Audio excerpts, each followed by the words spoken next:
Aucun développement durable et harmonieux n'est possible à l'absence de nos langues nationales. Parce que pour qu'un pays se développe, il faut la complémentarité entre les citoyens, les populations et les dirigeants. Il faudrait que les populations comprennent les politiques, les programmes et les décisions des dirigeants, mais aussi les dirigeants comprennent les inquiétudes, les préoccupations et les propositions des populations.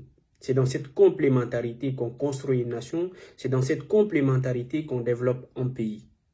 Comme le disait Ahmed Sékou Touré, le premier droit d'un homme, c'est le droit de ne pas être exclu dans toutes les décisions qui concernent sa nation. Et pour ne pas être exclu dans ces discussions, dans ces décisions-là, il faudrait parler la même langue que ceux qui vous dirigent. Le constat aujourd'hui, tout le monde est au courant, nous sommes face à la réalité, même si nous refusions d'accepter ce que nous sommes par complaisance ou par d'autres besoins que nous n'allons pas évoquer ici. Nous avons constaté que lorsque nous sommes face à nos citoyens, face à nos concitoyens, face à la communauté, nous mettons tout de suite de côté le français, qui est pourtant la langue du travail du pays. Parce que maintenant, le français et nos langues nationales sont toutes reconnues comme les langues officielles du pays depuis l'adoption de la nouvelle constitution. Mais qu'est-ce que nous faisons aujourd'hui pour valoriser nos langues nationales, pour la mise en valeur de nos langues nationales, pour que les dirigeants et les citoyens puissent comprendre les langues du pays, les langues indispensables à la communication et au développement du pays. Parce que lorsque les dirigeants sont face aux populations, ils sont souvent obligés de mettre de côté le français pour adopter l'une des langues nationales.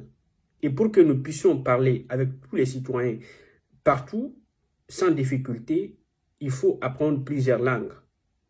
Nous ne sommes pas en France, nous ne sommes pas en Russie, nous ne sommes pas en Chine, où il faut parler uniquement une langue pour être compris par tout le monde. Le français, qui est la langue d'enseignement, la langue du travail, n'a pas encore dominé complètement nos langues nationales.